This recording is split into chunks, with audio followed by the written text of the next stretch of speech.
Денеска е 2 февруари и вие гледате попладневни вести на Слободен печат.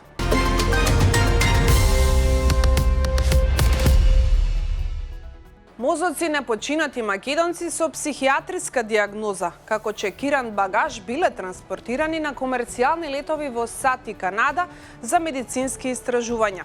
Последната транша на јавно објавени документи и преписки во досието на покојниот сексуален престапник Џефри Епстин сосема неочекувано ја актуализираше темата за која малкумина во Македонија имаа слушнато освен ако не се занимаваат со психијатрија, форензика или судска медицина.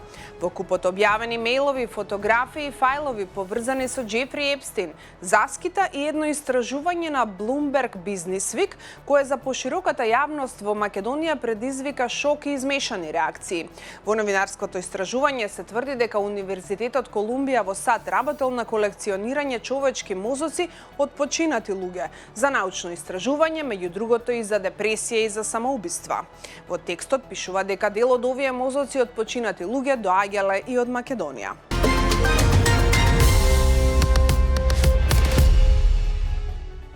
Во најновите документи кои ги објави Министерството за правда на САД за осудениот сексуален престапник Џефри Епстин се споменува и поранешната председателка на Косово Атифета Јахјага, објави Телеграф. Кон крајот на јануари, Американското Министерство за правда објави 3 милиони документи за Епстин, во кои покрај многу други се споменува името на Јахјага. Според извештајот на Коха во една електронска пошта испратена на адресата на Џефри Епстин од Даниел Сијат, се споменува името на председателката на Косово. Во пораката се навидува дека принцезата од Тајланд ќе биде во Њујорк за Обединетите нации заедно со председателката на Косово и би сакала да се запознае со него. Се уште не е познато дали средбата на вистина се одржала.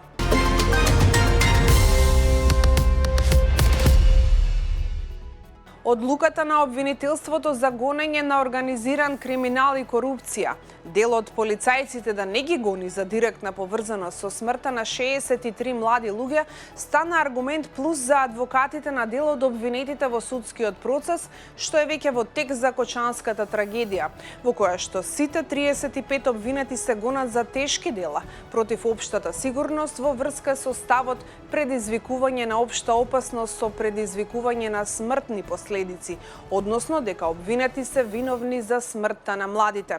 Веднаш на првото рочиште по брифингот на обвинителството, адвокатите на дел од обвинетите побараа јавното обвинителство да го преиспита гонењето на дел од обвинетите и да ја запре постапката за сите кои не се директно поврзани со смртта на младите.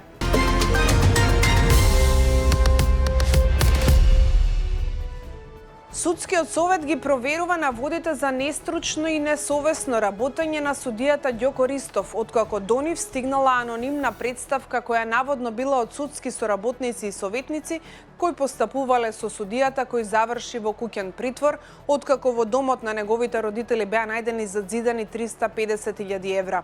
Но, она што е интересно во одговорот на Судскиот совет на прашањето од Слободен печат по колку представки постапувал советот поднесени за судијата Ристов, е тоа што минатата недела, односно на 29 јануари, до нив стигнал демант потпишан од судски советници од апелација, кои демантираат дека поднале каква било представка за судијата.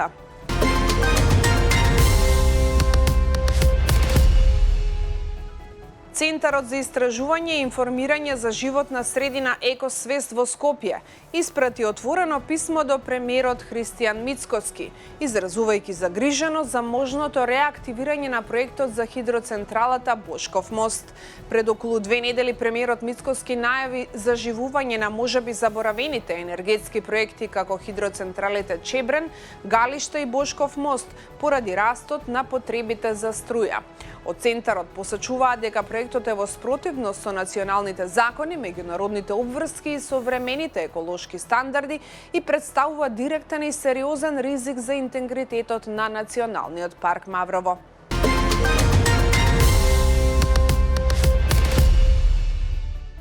Француска и јапонска компанија се обратиле во Министерството за енергетика да пројават интерес за изградба на хидроцентралите Чебрен и Галиште, обелодени министерката за енергетика Сања Божиновска. Таа рече дека останува на ставот дека најдобро би било со оглед на важноста на овие хидроцентрали да ги изгради државата, но дека проблем се парите. Таа посочи дека и реализацијата на овој проект би траела од 7 до 10 години, а на новинарско прашање дали ова значи дека државата не може за него да издвојува по 100 милиони евра годишно, таа рече дека и таа го зборувала тоа во владата, но дека ова не е единствен проект и дека има и други важни од областа на образованието, здравството.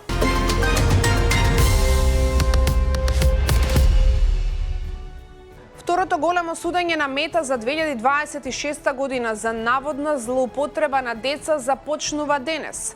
Историското судење со порота во Санта Фе ги спротивставува канцеларијата на државниот обвинител на Ново Мексико против гигантот на социјалните медиуми. Државата тврди дека компанијата свесно им дозволил на предаторите да ги користат Facebook и Instagram за експлоатација на деца. Во тужбата се тврди дека дизајнерските избори на Мета го ставаат профитот над безбедноста, додека компанијата е обвината дека им дозволува на групи посветени на комерцијален секс и дистрибуција на материјал за сексуална злоупотреба на деца да работат.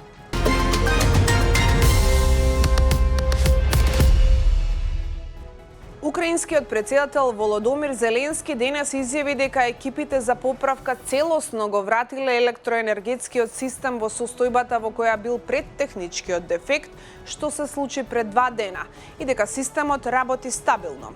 Со оглед на екстремно студеното време и влијанието на руските напади, сите предизвици стануваат сериозни. Во текот на изминатите 24 часа имаше нови руски напади врз енергетски објекти во заедниците во близина на фронтот или границата со Русија. Во исто време немаше силни напади од руски ракети или шеҳеди врз енергетската инфраструктура, рече Зеленски во објава на платформата X.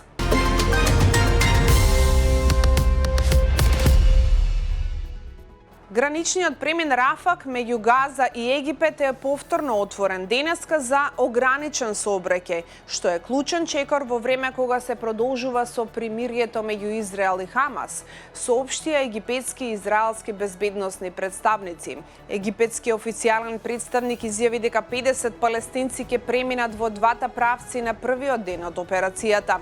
Според здравствените службеници во Газа, околу 20.000 палестински деца и возрастни на кои е потребна медицинска помош, се надеваат дека ќе го напуштат опустошениот појас Газа преку преминот. Илјадници други палестинци надвор од областа се надеваат дека ќе влезат и ќе се вратат во своите домови.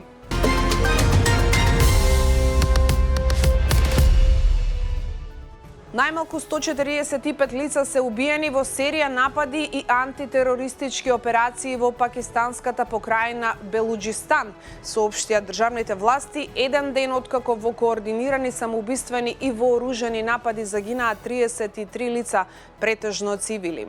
Пакистанските власти велат дека полицијата и армијата спровеле обемни операции против, како што велат, милитанти поддржани од Индија во текот на изминатите 40 часа, при што се убиени повеќе од 100 членови на забранетите вооружени групи.